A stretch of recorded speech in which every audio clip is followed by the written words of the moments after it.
አላቸው ትልቅ ዋጋ አላቸው እንደሌላው ዓለም አይደለም አንድ ፊደል በአጠራሩ አንድ አይነት ሆኖ ሲጠብቅ ሲላላ ለምሳሌ ያህል ማህሌትን ስናነሳ ራሱ ማህሌት ሐለየ በሚለው ግስ ነው የምናወጣው ሐለየን ብናጠብቀው ሐለየ ብንለው አሰበ ነው የሚሆነው ሐለየ ሲሆን ደግሞ ዘመራ መሰከነ ማለት ነው ስለዚህ ልክ አቡን እንደ መዝሙር አይነት ነው አባባሉ ማለት ነው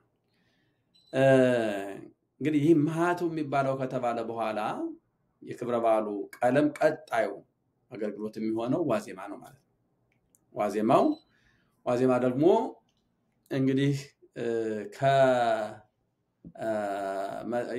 የዋዜማው አገልግሎት ወይም ቃለ እግዚአብሔር ከመጀመሩ በፊት ጀምሮ ብዙ ነገሮች አሉት እንግዲህ ክብረ በዓል እንደምታውቁት ለዋዜማው የሚያስፈልጉ ንዋያተ ቅድሳት የከበሩ ንዋያተ ቅድሳት የሚወጡበት ነው ለበዓሉ የሚመጥኑ አልባሳት የሚወጡበት ነው ለምሳሌ ያህል በታላላቅ አድባራት የብር ጸናጽል የብር መቋሚያ የብር ከበሮ ያላቸው ትልልቅ አድባራት አሉ ነገስታቱ የለገሱት ማለት ነው ለሊቃውንት የሚመጥኑ ናቸው እንጂ ለምእመናን አንዳንድ ግራ የሚያጋቡ ናቸው በውጭ ሀገር ምናልባት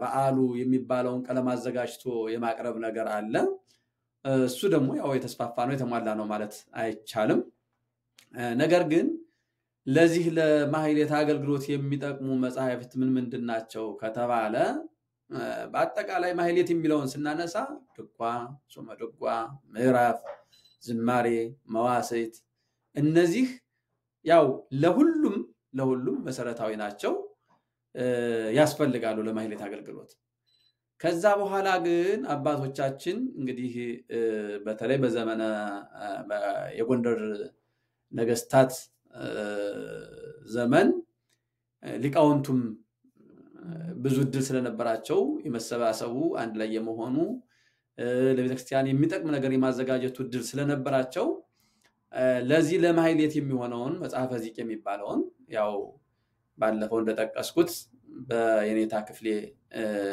አዘጋጅነት መሰረት ሌሎች አባቶችም ተስማምተውበት የተዘጋጀ ራሱን የቻለ ለማህሌት አገልግሎት የሚጠቅም መጽሐፈ ዚቅ የሚባል አለ እና እሱ መጽሐፈ ዚቁ መልክና ዚቁን ያስቀምጥልናል መልኩን ሙሉን አይጽፍልንም መልኩ ስሙን ብቻ ነው የሚነግረን እገሌ የሚባለው መልክ ይልና ከዛ በኋላ ምን ይላል ዚቁን ያስቀምጥልናል ማለት ነው ዚቁን ያስቀምጥልናል ምን ያስቀምጥልናል ማህተውን ይጽፋል ዋዜማውን ይጽፋል ከዋዜማው ጋር ያሉትን ጠቅላላ ሁሉንም የዋዜማ ጓዞች ይጽፋል ከዛ ሌሊት ደግሞ የሚባለውን ዚቁን በአጠቃላይ ይጽፍልናል እስመላለሙን ይጽፍልናል እዝሉን አወኑን አራራዩን ቅንዋቱን ሰላሙን ይጽፍልናል ማለት ነው ከዛ ውጭ ግን ይህን ብቻ አጥንቶ ወይም ይህን ብቻ ይዞ አንድ ምእመን ሊከታተል ቢፈልግ በቂ አይደለም ሌላ ተጨማሪ ነገር ያስፈልጋል ለምን መልኩ እዛ ላይ ስላልተቀመጠ ምን ያስፈልጋል ማለት ነው መልካ ጉባኤ የሚባል መልካ ጉባኤ የሚባል የሁሉም መልኮች ስብስብ ባንድ ላይ የተዘጋጀበት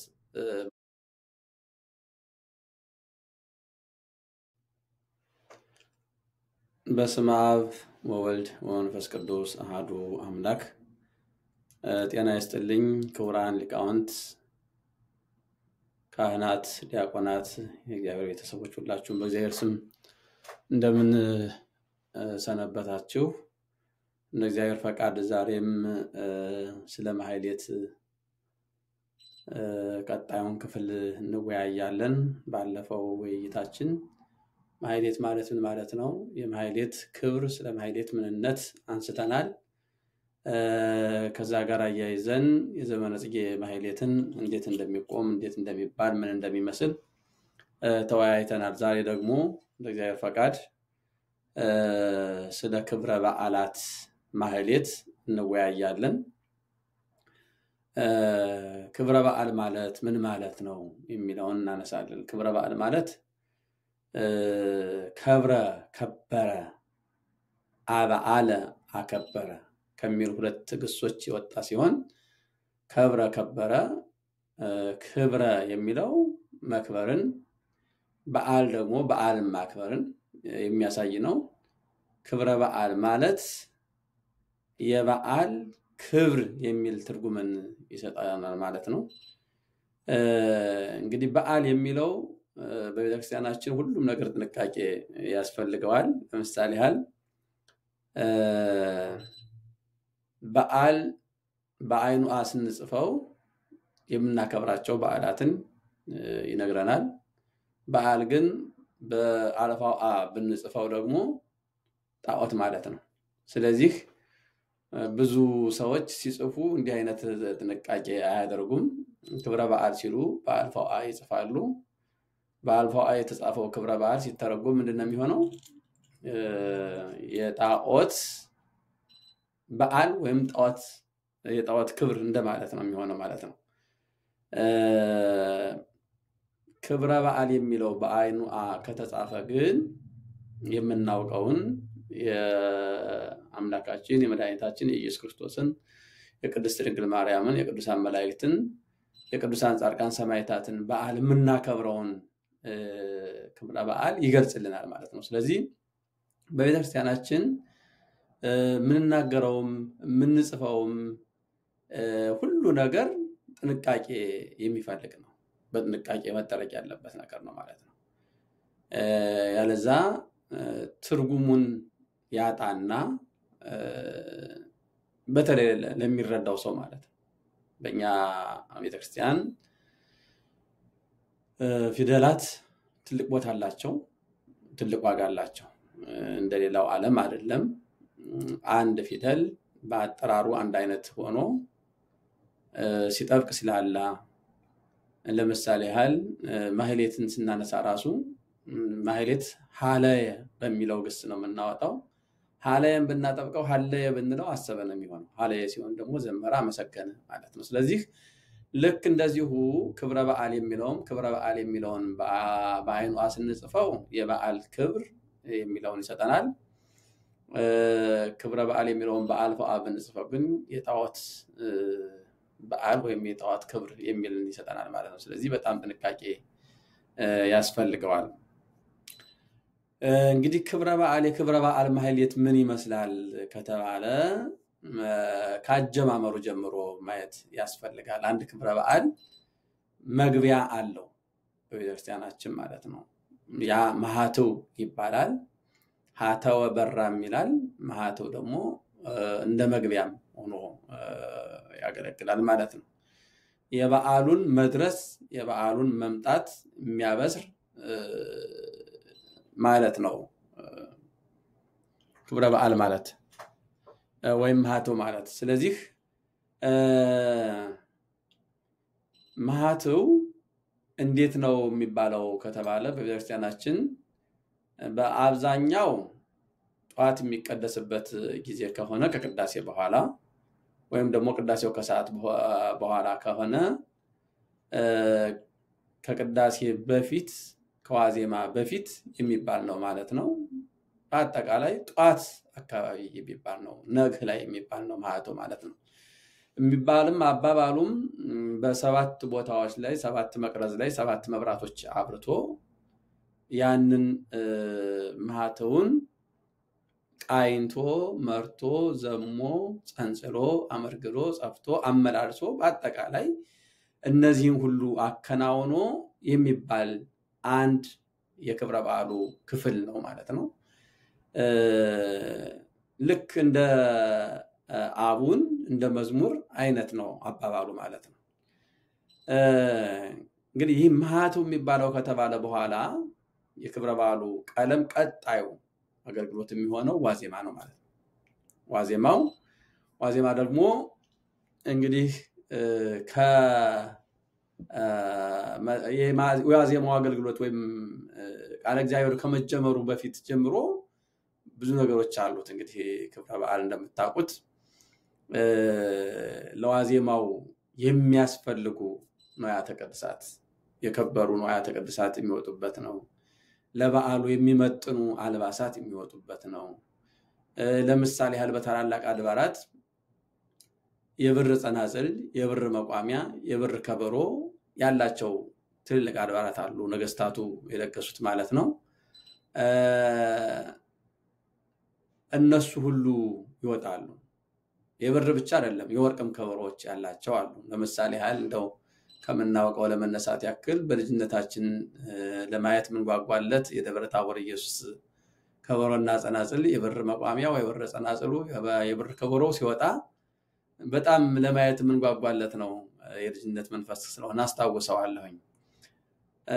ወደዚህ ወደ ታይካ ነገስት ደግሞ ወደ አዲስ አበባ ከመጣን በኋላ ደግሞ የታይካ ነገስትን የብር ጸናጽል፣ የብር መቋሚያ፣ የብር ከበሮ በታኅሳስ በዓት ዕለት እናያለን ማለት ነው። የደብረ ታቦር ኢየሱስ የሚከበረው ዋና በዓሉ ያው ደብረ ታቦር እንዳለ ሆኖ ነገር ግን ልደት ነው። ኢየሱስ ስለሆነ ቤተክርስቲያኑ የልደት ነው። የልደት በጣም እነዚህ ትልልቅ ንዋያተ ቅድሳት የወርቅ ወንጌሉ፣ የወርቅ ጽንሃው ይሄ ሁሉ የሚወጣበት ነው። ስለዚህ ምን ማለት ነው? በዓሉን ያከብራሉ ወይም ለበዓሉ ክብር ይመጥናሉ የሚባሉ ንዋያተ ቅድሳት ሁሉ የሚወጡበት ከዛ በኋላ ምንጣፍ ሳይቀር ማለት ነው። አዳዲስ ምንጣፎች በደንብ አድርጎ በዓሉን እንዲያደምቁ ተደርጎ የሚነጠፉበት ነው። ከዛ በኋላ ምንድነው? ደወል ይደወላል። ደወል ተደውሎ ነው እንግዲህ ያው 15 ጊዜ ደወል ይደወላል። ያው ደወል የነቢያት ስብከት ነው ተብሎ ስለሚታመን በ15ቱ ነቢያት ቁጥር ልክ 15 ጊዜ ይደወላል። ከበሩም ጭምር እየተመታ ከደወሉ ጋር እኩል ሆኖ ይደወልና ደወሉ ከተደወለ በኋላ የዋዜማው አገልግሎት የሚጀምረው ሁልጊዜም ቢሆን የቤተክርስቲያን አገልግሎት የሚጀምረው በአስርቆት ነው ብለናል። አስርቆት ይደረግና አስርቆት ማለት ባለፈው እንደተናገርኩት ማልቱን ሌሊቱን አውጥቶ በዛ ዕለት የሚጸለየው ጸሎት ወደ እግዚአብሔር እንዲያርግ ምልጃ መስተውቁ ጋር የሚባል ነው። ያ ከተደረገ በኋላ ቀጣዩ ጸሎት ስብሐት ከተባለ በኋላ አቡነ ዘበሰማያት ተብሎ ቀጥሎ ሰላም ለኪ ይባልና አንቀጸ ብርሃን ነው የሚደገመው ማለት ነው። ሁሉ ጊዜ በዋዜማ የሚጸለየው አንቀጸ ብርሃን ነው፣ ውዳሴ ማርያም አይደለም። ብዙ ጊዜ ያው አንዳንድ ሰዎች ውዳሴ ማርያም የሚደገም ይመስላቸዋልና ውዳሴ ማርያም ሳይሆን አንቀጸ ብርሃን ነው የሚደገመው ማለት ነው። አንቀጸ ብርሃን ይደገማል።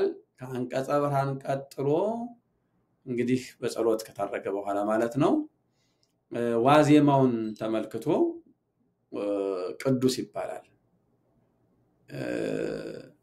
ዋዜማው ግዕዝ የሆነ እንደሆነ በግዕዝ፣ አራራይ የሆነ እንደሆነ በአራራይ ቅዱስ ይባልና ያ ቅዱስ የሚለው የኪዳን መጀመሪያው ከተባለ በኋላ ይዘነው ዘልፈኔው ለዓለም ዓለም አሜን ከተባለ በኋላ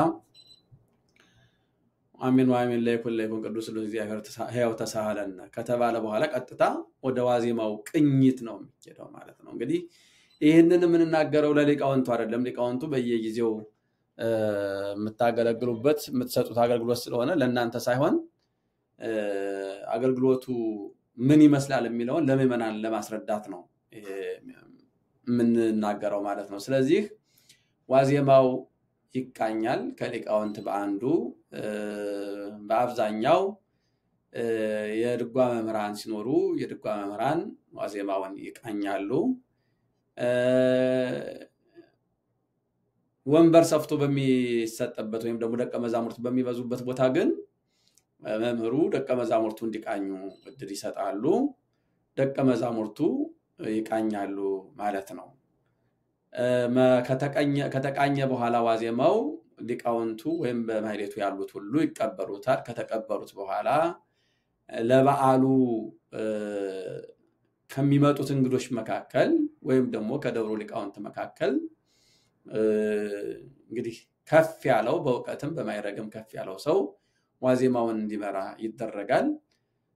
ድሮ የአድባራት አስተዳዳሪዎች ብዙ ሊቃውንት ስለነበሩ አብዛኛውን ሊቃውንት ስለነበሩ የበዓሉን ዋዜማ መርተው ቅኔ የሚቀኙት እነሱ ናቸው። ይሁንና ዞሮ ከሊቃውንት መካከል አንዱ ዋዜማውን ይመራል። ዋዜማው ከተመራ በኋላ ዝማሜ አለው፣ ቁም አለው፣ መረግድ አለው፣ ጽፋት አለው፣ አመላለስ አለው። ይሄ ሁሉ በሕጉ በስርዓቱ ይባላል ማለት ነው። እዚህ ላይ አባባሉ እንግዲህ የተለያየ አይነት አባባል አለው። የተለመደው የሁል ጊዜው እየተደረበ የሚባለው ነገር አለ። ከዛ የተለየ ደግሞ ራሱን የቻለ የዋዜማ ድርብ የሚባል አለ። የዋዜማ ድርብ ላይ ለምሳሌ የታኅሳስ በዓታን ብናነሳ ስምዕ ወለተ ወርእይ የሚለው የታኅሳስ በዓታ ዋዜማ ረጅም ሰዓት የሚወስድ ድርብ አለው። በቀኝና በግራ እየተቀባበሉ ልክ የቅዱሳን መላእክትን ዝማሬ አስመስለው ሊቃውንቱ በወዲያና በወዲህ እየተቀባበሉ የሚሉት ነው ማለት ነው። ድርብ ይባላል። ያ የዋዜማ ድርብ ይባላል። አንዱ ይሄ ነው።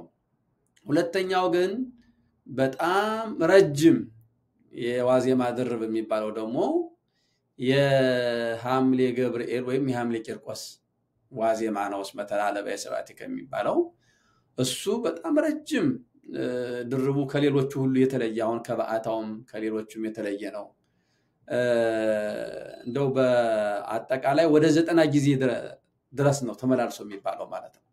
ስለዚህ የዋዜማ አገልግሎቱ እንደው ቀለል ባለ መልኩ እንደው ለእናንተ ለማስረዳት ወይም ደግሞ ለምዕመናን በሚገባ መልኩ ለማቅረብ ያክል በዚህ መልኩ ይጀመራል። ዋዜማ ከዚህ ይቀጥላል ማለት ነው። መስተብቆ አለው፣ ሊጦን አለው፣ ቅኔያት አሉ፣ የዳዊት መዝሙራት አሉ። ለምሳሌ ከዳዊት መዝሙራት መካከል ለእግዚአብሔር ምድር በምላ እግዚአብሔር ነግሰ እግዚኦ ጸራይ ኳቤከ ከዛ ይትባረክ። እነዚህ ሁልጊዜ የማይቀሩ በዋዜማ የምናገኛቸው የዳዊት መዝሙራት እና ከነቢያት ጸሎት አንዱ የምናውቃቸው የምንላቸው ናቸው ማለት ነው። በዛ መካከል ደግሞ ቅኔያት አሉ። 3 ዋዜማ ሁልጊዜ ይኖራል። ይትባረክ ካልን በኋላ ይትባረኩ 3 አይነት አባባል አለው። ለምሳሌ እዝል ከሆነ ሥላሴ፣ አራራይ ከሆነ ዋዜማ፣ ግዕዝ ከሆነ ደግሞ ይትባረኩ ዘይእዜ ይባላል ማለት ነው። ስለዚህ ዋዜማና ዘይእዜ ወይም ዋዜማና ሥላሴ ወይም ዋዜማ ብቻ ይሆናል ማለት ነው ቅኔያቱን በዋዜማ የምንለው። ስለዚህ እነዚህ ደግሞ የዋዜማ ራሱን የቻለ ድርብ አለው።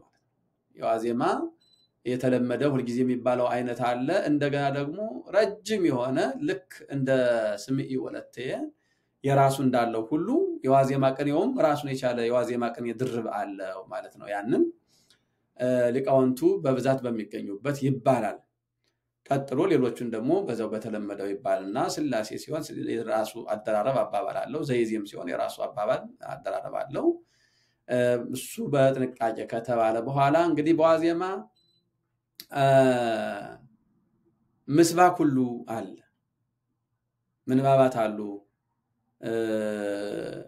ጳውሎሶች አሉ፣ የጳውሎስ መልእክታት ይነበባሉ፣ ግብረ ሐዋርያት ይነበባል። ከዛ በኋላ ምስባክ ይሰበካል። የዕለቱ የዋዜማ ምስባክ ከተባለ በኋላ እንደገና ኪዳንም አለ። የዋዜማው የሰርክ ኪዳን ተብሎ የሚታወቀው እነሱ ይደረሳሉ። ወንጌል አለ። እነዚህ ሁሉ የሚደርሱበት ነው። እንግዲህ ከዛ ሰለስት ሰላም የሚባል አለ። አድነነ ሕዝበከ የሚባል አለ። ግዝእትነ ይትግድፈነ ብሎ ነው የሚጨረሰው ማለት ነው ዋዜማው። በአጠቃላይ ይህን ሁሉ የያዘ ነው ማለት ነው። የክብረ በዓል ማህሌት ማህተው አለው፣ ዋዜማ አለው። ዋዜማ የተባለው ደግሞ እነዚህን ሁሉ ሰብስቦ የያዘ ነው። ይሄ እንግዲህ በዋዜማው የሚሰጥ አገልግሎት ነው። ክብረ በዓል ከሌላው ለየት የሚያደርገው በዋዜማው የሚደረገው አገልግሎት ሰፊ አገልግሎት ነው። ለምሳሌ አስታውሳለሁ የመስከረም 1 የቅዱስ ዮሐንስን ዋዜማ ስንቆም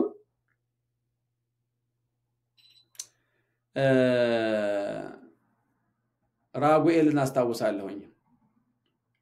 ራጉኤል በምንቆምበት ጊዜ ጧት ጀምረን ነበር የምንቆመው። ያው የታወቁ ሊቃውንት አሉበት ደብረ ኃይል ቅዱስ ራጉኤል የመርካቶ ማለት ነው። ከጧት ጀምሮ ዮሐንስ ዋዜማ በጣም ሰፊ ቃል እግዚአብሔር የሚባልበት ስለሆነ ከጧት ጀምሮ ነው የሚባለው። እንግዲህ ግናይ ዘበዓለ መላእክትም የሚል አለ በዚህ በዋዜማ ውስጥ የሚካተት ራሱን የቻለ አገልግሎት ነው። ከዋዜማው ጋር ተያይዞ የሚባል ማለት ነው። እሱን ለማለት እኛ ብዙዎቻችን ከደብረ ዮሐንስ ተነስተን ወደ አዲስ አበባ መተን ራጉኤል ዋዜማ እንቆም ነበር እና የሚጀመረው ጧት ነው። ጧት ተጀምሮ ልክ እስከ ማታ እስከ 1 ሰዓት ድረስ የምንቆይበት ጊዜ አለ። እስከ 12 ሰዓት ጊዜ የምንቆይበት ጊዜ አለ። ይሁሉ የሚባልበት ነው እና ሰፊ ጊዜ የሚይዝ ነው። በአብዛኛው ያው ምዕመናኑ የሚሳተፉት በሌሊቱ ማህሌት ነው እንጂ ዋዜማው ማህሌት ብዙዎቹ አይሳተፉም። ያም ደግሞ በስራ ምክንያትም ሊሆን ይችላል። ደግሞ እንደገና ብዙም ባለመልመድም የዛ የማህሌቱ አገልግሎት ሌሊት የሚጀመር የሚመስላቸው ሊኖሩ ይችላሉ። ከዛ አንፃር የተነሳ አብዛኛውን ምዕመን የማህሌት አገልግሎቱን በዋዜማው የመሳተፍ ልማድ የለውም። እንግዲህ በሀገራችንም በኢትዮጵያ ጭምር ማለት ነው። አብዛኛው ሊቃውንቱ ብቻ ናቸው የዚህን የዋዜማውን አገልግሎት የሚያከናውኑት። እንግዲህ ይህን ሁለቱን ክፍል ከጨረስን በኋላ የክብረ በዓል ማህሌት ወይም የክብረ በዓል አገልግሎት የሚቀጥለው ወደ ሌሊቱ አገልግሎት ነው። ሌሊት ሲባል እንግዲህ ቅድም እንደተናገርኩት ባለፈውም እንዳነሳሁት የቃለ እግዚአብሔሩ ስፋት ይወስነዋል ማለት ነው። ስለዚህ ክብረ በዓል ደግሞ በጣም ሰፊ ጊዜ የሚፈልግ ስለሆነ በአብዛኛው ከማታው 1 ሰዓት ወይም 2 ሰዓት ነው ወረፈደ ቢባል የሚጀምረው ማለት ነው የሌሊቱ አገልግሎት። ቅድም እንደተናገርኩት በታላላቅ አድባራት የሚባል ይደልወኪ የሚባል አለ ለብቻው። ብዙ አድባራት ላይ የማይባል በብዙ ቦታ የማናየው ከዚህ ከተፈሲ ማርያም ከመልካስል ጋር ተያይዞ የሚባል ይደልወኪ የሚባል ራሱን የቻለ አባባል ያለው በተለይ በጎንደር በዓታ በየዓመቱ የማይታጎል አለ ማለት ነው። ያ ይደልወኪ ከተባለ በኋላ ነው ታምረ ማርያም ታምረ ኢየሱስ ተነቦ እሱ ካለቀ በኋላ በጸሎት ታርጎ ቀጥታ ከዛ በኋላ ደግሞ ሚካኤል ሊቀ መላእክት የሚለው ነክስ ዘማህሌት የሚለው የማህሌት ነክስ ተብሎ ይታወቃል። እሱ ሚካኤል ሊቀ መላእክት ብለን እንጀምርና ወደ ስቡህ እንሄዳለን ማለት ነው። ከዛ በኋላ ስቡህ ወውዱስ ተብሎ ስቡህና ስምዓኒ ከተባለ በኋላ ባለፈው እንደተናገርነው በቤተልሔም ምን ጊዜም ቢሆን ዘመን ክርጣይ ሟት ተታለፈም። በሌሎች አድባራት ደግሞ አንዳንዴ የሚሰራለትም ጊዜ የማይሰራለትም ጊዜ አለ።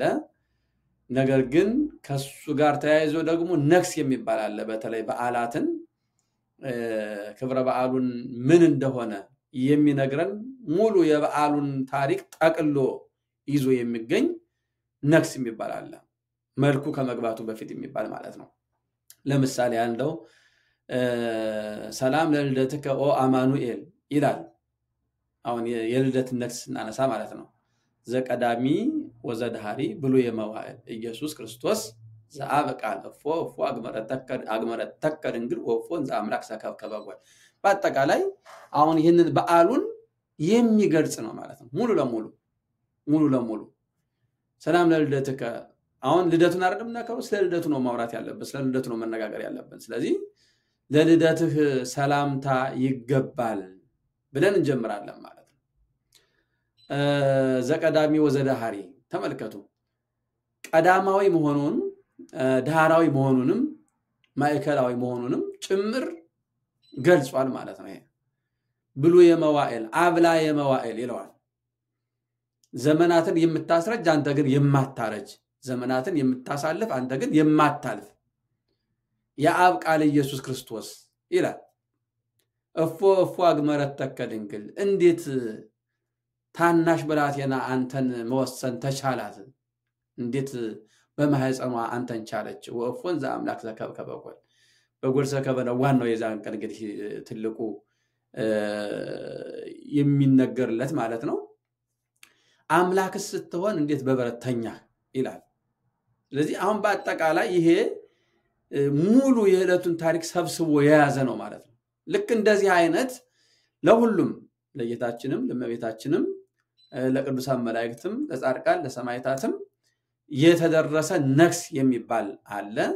ከመልክዓ ሥላሴ በኋላ የሚባል ማለት ነው። መልክዓ ሥላሴ እንዳለ ሆኖ ከመልክዓ ሥላሴ በኋላ የሚባል የዕለቱ ነክስ አርኬም ይባላል። የዕለቱ ነክስ እንዲህ አድርጎ በዓሉን የሚገልጽ ነው። እሱ ይባላል። እንግዲህ ያው ከዚህ በፊት እንደተናገርኩት መልክ ሲባል አብሮ ከዚህ ጋር ነው የሚባለው። የክብረ በዓል እንግዲህ ከሌሎቹ ልዩ የሚያደርገው የመልኩ ወይም የዚቁ እንግዲህ ወረብ አለው ማለት ነው። ወረብ ለዘብ የሚባለው በዓሉን ልዩ የሚያደርገው የሚያደምቀው እሱ ነው። ስለዚህ በክብረ በዓል ላይ ምን እናገኛለን ማለት ነው? እንደተለመደው መልክና ዚቁ አለ። ከዛ በተጨማሪ ግን ወረብ አለ። ማሸብሸብ ማለት ማስረገጥ በወዲያና በወዲህ እሱ አለ። ያው ማስረገጥ ብዙ ጊዜ እንደምትሰሙት እንደሚነገረው ነገረ መስቀሉን የምናስብበት ነው። መቋሚያው የመስቀሉ ምሳሌ ነው። መቋሚያውን በትከሻቸው መሸከማቸው ጌታችን መድኃኒታችን ኢየሱስ ክርስቶስ የተሰቀለበትን መስቀል በትከሻው ተሸክሞ እንደተጓዘ የሚያሳይ ነው። ወዲያና ወዲህ ደግሞ እየተመላለሱ ማለታቸው አንዴ ወደ ጲላጦስ ወደ የባለስልጣናቱ እየወሰዱ ሲያንገላቱት የነበረውን ነገር ወደ ሄሮድስ ወደ ጲላጦስ እየወሰዱ ወደ ሐና ወደ ቀያፋ ያመላለሱ ያንገላቱት መንገላታት በማሰብ ነው። በአጠቃላይ ይሄ ማስረገጥ ማሸብሸብ ይሄ ሁሉ ከዚህ ጋር ከነገረ መስቀሉ ጋር የሚያያዝ ነው ማለት ነው። ስለዚህ በብዛት የክብረ በዓል ይሄ የሚታይበት ማለት ነው። እንግዲህ ስለዚህ ተመልከቱ ቤተክርስቲያናችን ነገረ መስቀሉን ወይም ነገረ ክርስቶስን በአካል እያሳየች ነው የምትሰብከው ማለት ነው። በአካል እያሳየች ነው። በመጀመሪያ ደረጃ ስቡ ወዱ ዘሳረረ ሁሉ ዓለም ማለት እንግዲህ የክርስቶስን ዓለምን መፍጠሩን ዓለምን ፈጥሮ የሚመግብ የሚመራ የሚያስተዳድር መሆኑን የሚናገር ነው። ከዛ ቀጥሎ ደግሞ የቅዱስ ዳዊት ጸሎት ነው። ስማን ይዞ ጸሎቴ ነው የሚባለው። እሱ በቃ ጠቅላላ ማህሌቱ ማለት የብሉይና የሐዲስ ትርጓሜ ማለት ነው። ብሉይና ሐዲስ የሚተረጎምበት ማለት ነው። ከዛ ይሄ የዕለቱ ነክስ ከተባለ በኋላ ቀጥታ ወደ መልክ ነው። መልክ ማስገብ ያለው የሁሉም የየራሱ መልኩን ይገባል ማለት ነው። የዕለቱ መልክ እንግዲህ የዕለቱ በዓል መልክ ከገባ በኋላ ለዕለቱ በዓል የሚሰራቸው መልኮች ይኖራሉ። ለምሳሌ ያህል 5 መልክ ሊሆን ይችላል፣ 4 መልክ ሊሆን ይችላል፣ 6 ሊሆን ይችላል፣ 7 ሊሆን ይችላል። በበዓሉ እንደተሰራለት እነዛ መልኮች ይኖራሉ። ከዚቃቸው ጋራ መልኩ ወረብ ያለው ከሆነ መልኩ በዜማ ከተባለ በኋላ በቁም በመረግት ከተባለ በኋላ ለምሳሌ ያህል የመልኩ ወረብ ያለው ከሆነ ሶስተኛው ቤት ላይ ሲደርስ የመልኩ ወረብ ይባላል። ከዛ በኋላ እንደ ባለፈው እንደተናገርኩት በቤተልሔም ከሆነ እስከ ሶስተኛው ቤት በኋላ መስቀንተም ዚቅ ማስገባት ነው። በሌሎች አድባራት ደግሞ መልኩን እንደገና ላይ ቤት ከሆነ በቁም ታች ቤት ከሆነ በመረግት መልኩን ከዘለቀን በኋላ እንደገና ዚቅ ይገባል። ዚቁ ደግሞ በቁምና በመረግት ከተባለ በኋላ ወረብ ይባላል ማለት ነው። ወረቡ ደግሞ እንዳልኳችሁ በከበሮ በጸናጽል በሽብሻቦ የሚባል ነው። ሁሉ ጊዜ የምታዩ ስለሆነ የምታውቁት የምትረዱት ነገር ነው። በአጠቃላይ የክብረ በዓል ይዘትን ነው ያየነ ያለ የክብረ በዓል ማህሌት ምን ይመስላል የሚለውን ነው እየተነጋገርንበት ያለው ማለት ነው። እና መልኩና ዚቁ በዚህ መልኩ ከተፈጸመ በኋላ ምልጣን ወይም አንገርጋሪ የሚባል አለ። አንገርጋሪና አስመላለም አብረው የሚባሉ ናቸው። በመጀመሪያ አስመላለም ይቃኛል። እንግዲህ ቅኝቱንም በተመለከተ እንዳልኳችሁ በብዙ ቦታዎች የደጓ መምህራን ይቃኛሉ። ደቀ መዛሙርት ካሏቸው ደግሞ የራሳቸው ደቀ መዛሙርት እንዲቃኙ እድል ይሰጣሉ። ወይም ደግሞ ለበዓሉ ከመጡት ሊቃውንት መካከል አንዱ የደጓ መምህር እንዲቃኝ ይደረጋል ማለት ነው። ያ አስመላለሙ ከተቃኘ በኋላ ሊቃውንቱ ይቀበሉታል። ከዛ ቀጥሎ ምልጣን ይመራል ማለት ነው። ምልጣን ወይም አንገርጋሪ ይመራል ማለት ነው። አንገርጋሪውን ወይም ምልጣኑን በተለምዶ ብዙ ጊዜ የቅኔ መምህራን እንዲመሩ ይደረጋል ምክንያቱም ምልጣኑን ወይም አንገርጋሪውን የመራ ቅኔው የሱ ስለሚሆን ማለት ነው ስለዚህ ያ ምልጣኑን ከሊቃውንት መካከል አንዱ ይመራል ምልጣኑን የሚመራ ደግሞ ከደቀ መዛሙርት መካከል ከዲያቆናት መካከል ሊሆን ይችላል ከመምህራን መካከል ሊሆን ይችላል አንዱ ይመራል ምልጣኑ በዜማ ከተዘለቀ በኋላ ዝማሜ አለው ዝማሜ ይዘመማል ንሽ ደግሞ በቤተልሔም ቅላጼ ወይም ይሄ ረጅሙ አይባልም መልሶ በዜማው ነው በራሱ በዜማው ነው የሚመለጠነው ንሹ የሚነሳው ማለት ነው መሪና ተመሪም በወዲያ ግራና ቀኝ ያሉት አንሾችም የሚሉት በዜማው ብቻ ነው በሌሎች አድባራት ደግሞ በአቋቋሙ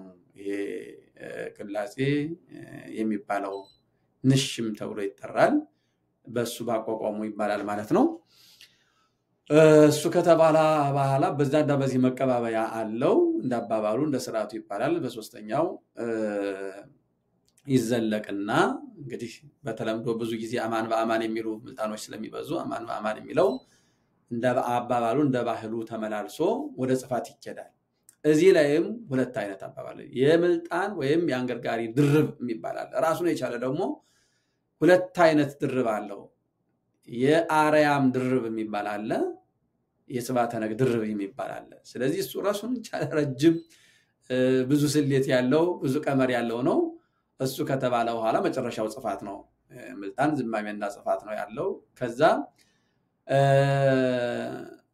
ማንሻው ከተጸፋ በኋላ ከስር ከናቱ ጀምሮ ይጸፋል ከተጸፋ በኋላ ወረብ ካለው ይወረባል ወረብ ከሌለው ወደ ቁም ይከዳል በቁም ከተባለ በኋላ ማስገቢያው ማለት ነው ቀጥታ ወደ ስመላለሙ ጸናጽል ነው የሚገባው ስመላለምን በተመለከተ ሶስት አይነት የተለያዩ ስመላለሞች አሉ የዘወትር ስመላለም ይባላል የዘወትር ስመላለም የሚባለው ከሰኞ እስከ ዓርብ ያለው ነው ቅንዋት ስመላለም የሚባል ቅንዋት የሚባለው ደግሞ ነገረ መስቀሉን የሚያነሳ የበዓሉ ስመላለም ማለት ነው ሌላው የሰንበት ስመላለም የሚባል ዕለተ ሰንበትን ብቻ ጠብቆ የሚባል ማለት ነው እኔ እዚህ ላይ ብዙ ጊዜ እንግዲህ በእኛ በቤተክርስቲያናችን ትልቁን የባህል ክፍል የሚይዘው የድጓይት ባህልና ያቋቋሚት ባህል ነው በድጓችንና በአቋቋማችን ይትባህል ቅንዋት የሚሰራው ለቅዳሜ ብቻ ነው በቅዳሴ ይትባህል ግን ዓርብና ረቡዕን ጨምሮ ይሰራል ምንም ታሪኩ የተያያዘ ቢሆንም ነገር ግን እንደው አገልግሎቱን በተመለከተ ተመሳሳይ ሊሆን ይገባው ነበር ብዬ አስባለሁ ግን ባህል እንደየቤቱ ነው እንደሚባለው በቅዳሴ ቤት ዓርብና ረቡዕ ቅዳሜ መስቀል አብራ ይባላል ቅንዋት ይባላል እንደማለት ነው በይትባህላችን በዚህ በድጓይት ባህልና በአቋቋሚት ባህል ግን ቅንዋት የሚባለው ቅዳሜ ብቻ ነው ስለዚህ ሶስት አይነት የስመላለም አይነቶች አሉ የዘወትር ስመላለም ከሰኞ እስከ ዓርብ የምንለው የቅንዋት ስመላለም ቅዳሜ ብቻ የምንለው የሰንበት ስመላለም ደግሞ እሁድ ወይም በዕለተ ሰንበት ብቻ የምንለው ማለት ነው ይሄ አባባሉ ቁም አለው መረግድ አለው ጽፋት አለው አመላለስ አለው ወረብ አለው እንግዲህ እንዳልኳችሁ ስመላለምም የራሱ የሆነ ድርብ አለው አንዳንድ በአራት ላይ ደግሞ ሁለት ስመላለም እንደ አንድ ሆኖ የሚባሉበት ለምሳሌ ያህል የምትረተ ርሱን ብናነሳ የቁስቋምን ብናነሳ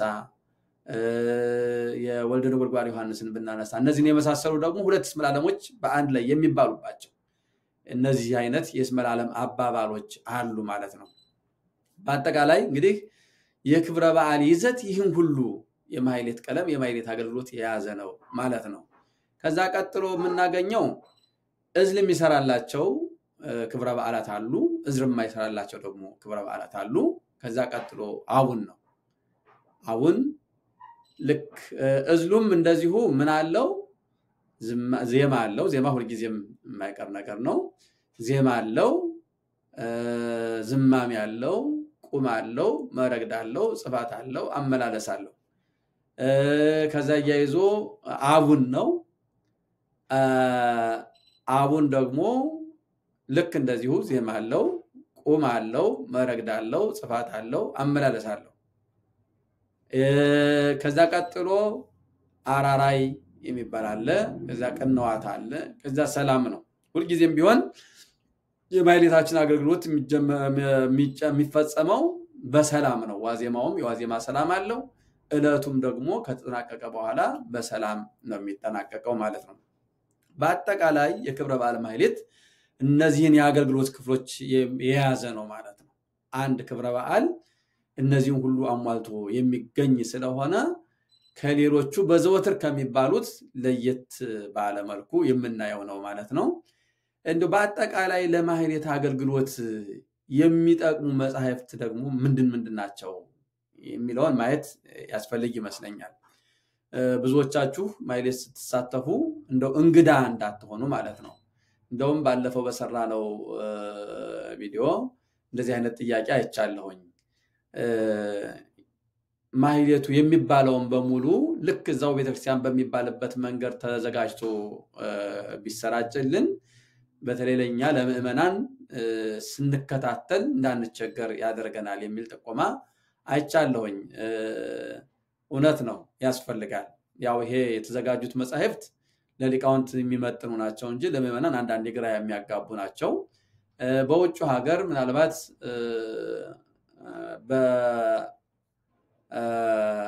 በዓሉ የሚባለውን ቀለም አዘጋጅቶ የማቅረብ ነገር አለ። እሱ ደግሞ ያው የተስፋፋ ነው የተሟላ ነው ማለት አይቻልም። ነገር ግን ለዚህ ለማህሌት አገልግሎት የሚጠቅሙ መጻሕፍት ምንድን ናቸው ከተባለ በአጠቃላይ ማህሌት የሚለውን ስናነሳ ድጓ፣ ጾመ ድጓ፣ ምዕራፍ፣ ዝማሬ፣ መዋሥዕት እነዚህ ያው ለሁሉም መሰረታዊ ናቸው፣ ያስፈልጋሉ ለማህሌት አገልግሎት። ከዛ በኋላ ግን አባቶቻችን እንግዲህ በተለይ በዘመነ የጎንደር ነገስታት ዘመን ሊቃውንቱም ብዙ እድል ስለነበራቸው የመሰባሰቡ አንድ ላይ የመሆኑ ለቤተክርስቲያን የሚጠቅም ነገር የማዘጋጀቱ እድል ስለነበራቸው ለዚህ ለማህሌት የሚሆነውን መጽሐፈ ዚቅ የሚባለውን ያው ባለፈው እንደጠቀስኩት በየኔታ ክፍሌ አዘጋጅነት መሰረት ሌሎች አባቶችም ተስማምተውበት የተዘጋጀ ራሱን የቻለ ለማህሌት አገልግሎት የሚጠቅም መጽሐፈ ዚቅ የሚባል አለ እና እሱ መጽሐፈ ዚቁ መልክና ዚቁን ያስቀምጥልናል። መልኩን ሙሉን አይጽፍልንም። መልኩ ስሙን ብቻ ነው የሚነግረን። እገሌ የሚባለው መልክ ይልና ከዛ በኋላ ምን ይላል? ዚቁን ያስቀምጥልናል ማለት ነው። ዚቁን ያስቀምጥልናል። ምን ያስቀምጥልናል? ማህተውን ይጽፋል፣ ዋዜማውን ይጽፋል፣ ከዋዜማው ጋር ያሉትን ጠቅላላ ሁሉንም የዋዜማ ጓዞች ይጽፋል። ከዛ ሌሊት ደግሞ የሚባለውን ዚቁን በአጠቃላይ ይጽፍልናል። እስመላለሙን ይጽፍልናል፣ እዝሉን፣ አቦኑን፣ አራራዩን፣ ቅንዋቱን፣ ሰላሙን ይጽፍልናል ማለት ነው። ከዛ ውጭ ግን ይህን ብቻ አጥንቶ ወይም ይህን ብቻ ይዞ አንድ ምዕመን ሊከታተል ቢፈልግ በቂ አይደለም። ሌላ ተጨማሪ ነገር ያስፈልገዋል። ለምን? መልኩ እዛ ላይ ስላልተቀመጠ ምን ያስፈልገዋል ማለት ነው? ደግሞ መልካ ጉባኤ የሚባል አለ። መልካ ጉባኤ የሚባል የሁሉም መልኮች ስብስብ በአንድ ላይ የተዘጋጀበት ማለት ነው። እሱን መልካ ጉባኤ ደግሞ ይዞ ከዚቁ ጋር የታዘዘውን እያወጣ አብሮ ማለት ይጠበቅበታል ማለት ነው። ስለዚህ ለማህሌት አገልግሎት ከሚጠቅሙን መጻሕፍት እንግዲህ ሌሎቹ ዋናው የቅዱስ ያሬድ ድርሰት አምስቱ ጸዋትወ ዜማ የሚባሉት እንዳሉ ሆነው መጽሐፈ ዚቅ የሚባለው በኋላ የተዘጋጀው ዋና ጠቃሚ ነው። የመጽሐፈ ዚቅ ይዘቱ ምን ይመስላል ከተባለ ያው ከተለያዩ መጻሕፍት ተውጣቶ የተዘጋጀ ነው። ምሳሌ ያህል ከድጓ፣ ከጾመ ድጓ፣ ከምዕራፍ፣ ከዝማሬ፣ ከመዋሥዕት፣ ከሰዓታት፣ ከቅዳሴ ከሁሉም መጻሕፍት ተውጣቶ የተዘጋጀ ማለት ነው። ስለዚህ እሱን ለማህሌት አገልግሎት እንጠቀምበታለን። ይዘቱ የውስጡ ይዘት የቃለ እግዚአብሔሩ ውስጣዊ ይዘቱ ግን ያው የቅዱሳት መጻሕፍት ነው። እነዚህ አራቱ ጉባኤያት የምንላቸው የብሉይ ኪዳን የሐዲስ ኪዳን የሊቃውንት የመጻሕፍተ መነኮሳት እንዲሁም ደግሞ የገድላትና የድርሳናት ይዘት ያለው ነው ማለት ነው መጽሐፈ ዚቅ በአጠቃላይ የውስጡ ይዘቱ እና እሱን ለማህሌት አገልግሎት እንጠቀምበታለን ከሱ በተጨማሪ ደግሞ መልክዓ መልኮችን በዜማ መመንልበት እንደገና የሚመረገሩትንም ጭምር እዛ ላይ የምናገኝበት መልክዓ ጉባኤ የሚባል አለ ማለት ነው ስለዚህ በተለይ እንደው ሌሎቹ እንኳን ቢቀሩ በዋናነት ዚቅና መልክዓ ጉባኤ ለማህሌት አገልግሎት በጣም አስፈላጊ ነው ማለት ነው ከዛ በተጨማሪ መጽሐፈ ወረብ ደግሞ የሚባል አለ መጽሐፈ ወረብ ደግሞ የመልኩም የዚቁም ወረብ እዛ ላይ የሚገኝ ስለሆነ መጽሐፈ ወረቡን ደግሞ መያዝም ያስፈልጋል ማለት ነው መቼም በዚህ ዘመን ካለው ስንፍና አንፃር 3 መጻሕፍትና 4 መጻሕፍት ይዞ ወደ ቤተክርስቲያን ለመሄድ ሰው የሚቸገር ይመስለኛል ይህን ችግር ወደፊት ሊቃውንቱ ሊያቃልሉት ይችላሉ የሚል ግምት አለኝ ለምሳሌ ሃል ቀደም ሲል የዚቅ መልኩን አይጨምርም ነበር የሚመረገሩት ማለት ነው አሁን ግን ርዕሰ ደብር መዝገቡ ማህሌተ ጽጌውንም ዚቁንም እዛው ላይ አካተው ጽፈውታል አሁን ምን ጎደለው ወረቡ ቀረው ማለት ነው የጽጌን ማህሌታውን ለመከታተል ዚቁና የሚመረገደው ማህሌተ ጽጌ አለ ግን ምን ይቀራል ወረቡ ይቀራል ስለዚህ ወደፊት እንዲህ አይነት ስራ ለትውልዱ ያስፈልጋል ማለት ነው በተለይ በመን ደረጃ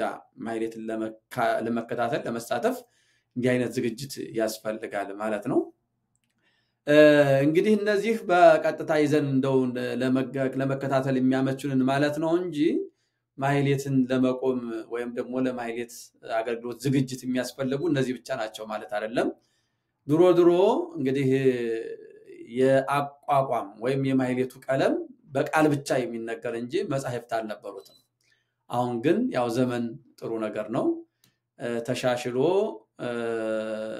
አንዳንድ ሊቃውንት ብቻ በእጃቸው የጻፉት እንደ ምልክት ይጠቀሙበት የነበረው ነገር አሁን ወደ ህትመት መጥቶ መዳለወ አለባብ የሚባል የአቋቋም ምልክት አለ ፍሬ ማህሌት የሚባል ደግሞ በዚህ በተክሌው ዝማሜ ላይ የተዘጋጀ መጽሐፍ አለ ሌሎች መጻሕፍትም ተዘጋጅተዋል በአሁኑ ዘመን የመጻሕፍት እጥረት የለም ለዝግጅት የሚያስፈልጉ ማለት ነው ነገር ግን በአጠቃላይ በምእመን ደረጃ ቢያንስ አንድ ሰው ሊኖሩት ይገባል ተብሎ የሚታመነው መጽሐፈ ዚቅ መልክዓ ጉባኤ መጽሐፈ ወረብ ቢኖሩት እነዚህ ሶስቱ ማህሌትን ለመከታተል የማህሌትን ምንነት ለመረዳት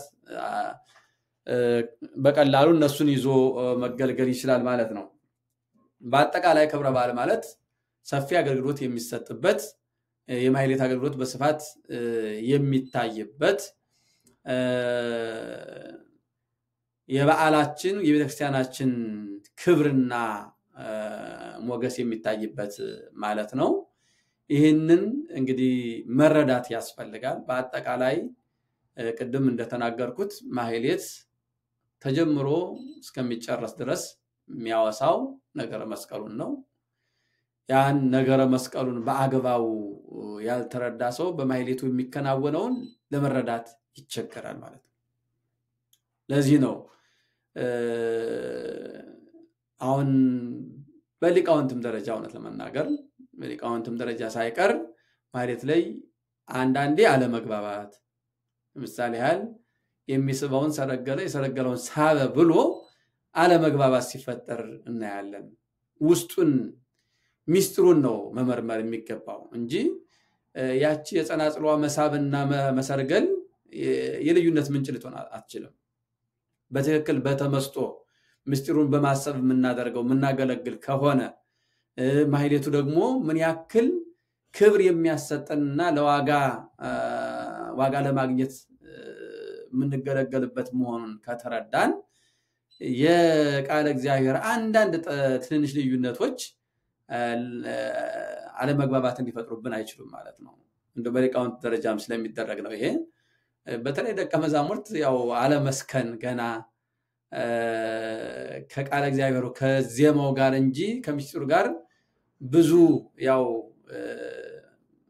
ግንኙነት ስለሌለም ያችን በቃ አንዷ ከተለወጠች በጣም ሌላ ምስጢር የተፋለሰ አድርጎ ስለሚታሰብ ደቀ መዛሙርት ብዙ ጊዜ ለመግባባት ሲፈጥሩ ይታያል። እሱም ቢሆን ሊታረም የሚገባው ነው ለማናገር።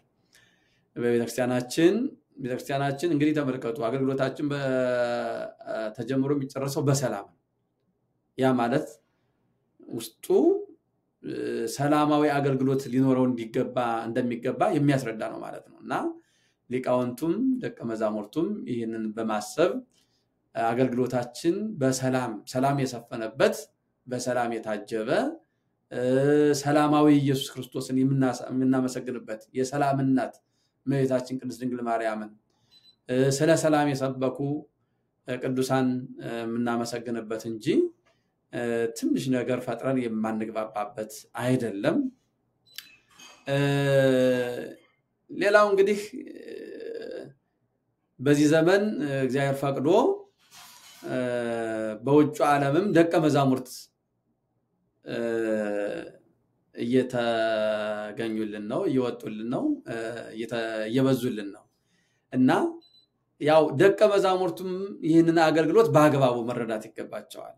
በመጀመሪያ የዚህ ሁሉ አገልግሎት ዋና መሰረቱ ምንድነው ከተባለ ከእግዚአብሔር ዋጋ ማግኘት ነው። ከእግዚአብሔር ዋጋ የሚገኘው ደግሞ በትህትና ራስን ዝቅ በማድረግ እንኳን ሊቃውንቱን ታናሽን ጭምር በማክበር ሁነን የምናገለግለው ከሆነ ማለት ነው። ያለዛ ግን ቃለ እግዚአብሔሩን በማለት ብቻ የምናስበው ከሆነ ትህትና ካልተጨመረበት ትዕግስት ካልተጨመረበት አገልግሎታችን ነባይነ ከመዘይ ነባይነ ኮንነ እንደተባለው ዋጋ የሌለው ጥቅም የሌለው ነው የሚሆነው። እንደሚንሻሻ ጸናጽልና እንደሚመታ ከበሮ ይሆናል ማለት ነው። በፍርቅ በሰላም በትዕግስት በትህትና ካላደረግነው ማለት ነው። ሌላው ደግሞ ምንድነው ባህል የተለያየ ነው። አሁን ባህል የተለያየ ነው። በተለይ በማህሌት ዙሪያ ስንሄድ ብዙ የተለያዩ የቤተክርስቲያናችን ባህሎች አሉ አባቶቻችን ያቆዩልን። ያንን ደግሞ የቦታውን ባህል አክብሮ በቦታው መምህር ካለ ደግሞ የቦታው መምህር የሚለውን ተከትሎ ማለት ይገባል። ምክንያቱም በቦታው ላይ የተቀመጠው ያ መምህር ለዛ አገልግሎት ተጠያቂ ስለሆነ ያንን ተከትሎ ማገልገል ተገቢ ነው። በደረሱበት ብድግ ብሎ ራስ የማውቀውን ነገር ልበል አይባል ነውር ነው በቤተክርስቲያናችን ማለት ነው። በቤተክርስቲያናችን የሚባለውን የቦታውን ባህል ተከትሎ ይባላል እንጂ እኔ የማውቀውን ተነስችላለሁ ማለት በጣም ነውር ነው። ይሄ የትዕቢት መንፈስም ስለሆነ ትዕቢት ደግሞ በረከትን የሚያሳጣ ስለሆነ አይደረግም። ባለፈውም እንዳነሳሁት የእያንዳንዱ ምሳሌ ያለው ነገረ መስቀሉን መከራ መስቀሉን የምናስብበት ስለሆነ እንደው አግባብ ያልሆነ እንቅስቃሴ ልናደርግበት የማይገባ መሆኑን መረዳት ይገባል። ዝም ብሎ ብድግ ብሎ እንደው እንዳልሆነ ከበሮን ያክል ከበሮ ግስ ላይ ብታዩት ከበሮ በስሙ አንደኛ ከበሮ የጌታ ምሳሌ ነው እና የጌታ ምሳሌ የሆነውን ከበሮ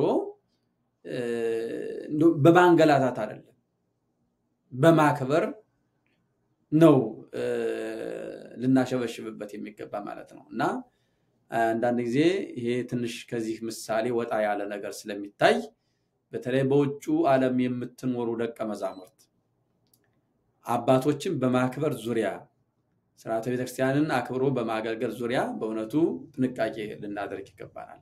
እኛም ጭምር ማለት ነው። በተለይ ደቀ መዛሙርቱ በአብዛኛው እናንተ እንግዲህ ከስርም ጀምሮ የመምጣት እድሉ ስላልነበራችሁ ደግሞ ቤተክርስቲያኒቱን ለማገልገል ሲባል በሁሉም ነገር እንድትሳተፉ ስለተደረገ ከታች ያለው ነገር ስላመለጣችሁ ብዙ ነገር ሊወላችሁ ይችላል። ያንን ማሰብ ያስፈልጋችኋል።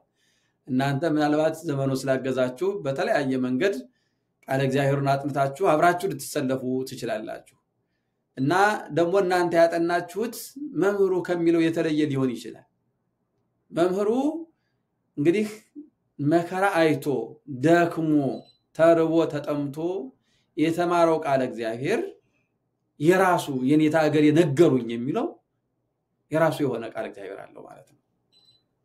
እናንተ ደግሞ የኔታ ሀገር የነገሩኝ ባትሉም ያው ዘመኑ ባገዘው መሰረት አጥርታችሁ ተዘጋጅታችሁ ልትመጡ ትችላላችሁ። ስለዚህ መምህራን ባሉበት የመምህራኑን ቃል ሰምቶ የማለት እነሱን የመከተል ኃላፊነት አለባችሁ። ያንን ስታደርጉ ነው በረከት የምታገኙበት። የመምህራኑ በረከት የሚያድርባችሁ በረከታቸው የመምህራኑ ቀላል አይደለም። እስመ በረከተ ይሁ መምህር ሕግ ይባላል አይደለም?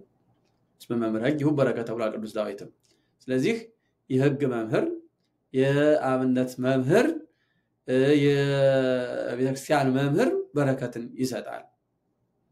ስለዚህ ያንን በማሰብ መምህራንን በማክበር አገልግሎቱን መፈጸም ትልቅ ዋጋ ያስገኛል። ከዛ ውጭ ግን ዝም ብለን በሆነ ነገር የሰማናትን ያችን ብቻ ለማለት ተነስተን መምህራኑን ቃላቸውን ሳንሰማ ሳናዳምጥ የምንጋፋ ከሆነ አገልግሎታችን ለበረከት አይሆንም ማለት ነው። ይህንን በእውነት በውጭ ዓለም ያላችሁ ደቀ መዛሙርት ልታስቡበት፣ ልትጠቀሙበት፣ ልትረዱት ይገባል። በተለይ የእንታ ቤተ ማርያም እና የእንታ በትረ ይህንን ኃይለ ቃል በደንብ ደጋግመው ይናገሩታል። የትም ቦታ ሄዳችሁ በሉ ሳትባሉ አትበሩ ይላሉ። በሉ ተለምናችሁ እባክዎት የኔታ ገሌ፣ እባክህ ደቀ መዝሙር ገሌ ይህንን በለው ተብላችሁ ነው፣ ተለምናችሁ ነው ማለት ያለባችሁ። ተለምናችሁ ስትሉ ብትሳሳቱ እንኳን ያዝኑላችኋል እንጂ በእውነት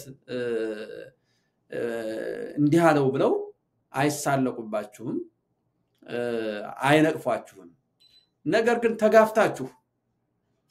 ተጋፍታችሁ በሉ ሳትባሉ የምትሉት ቃለ እግዚአብሔር ብትሳሳቱ እንኳን በእውነት ትነቀፉበታላችሁና እንደዚህ አታድርጉ ብለው ደቀ መዛሙርቱን ይመክራሉ ማለት ነው። እኔ እንግዲህ እንደ አቅሜ ምንም እንደነሱ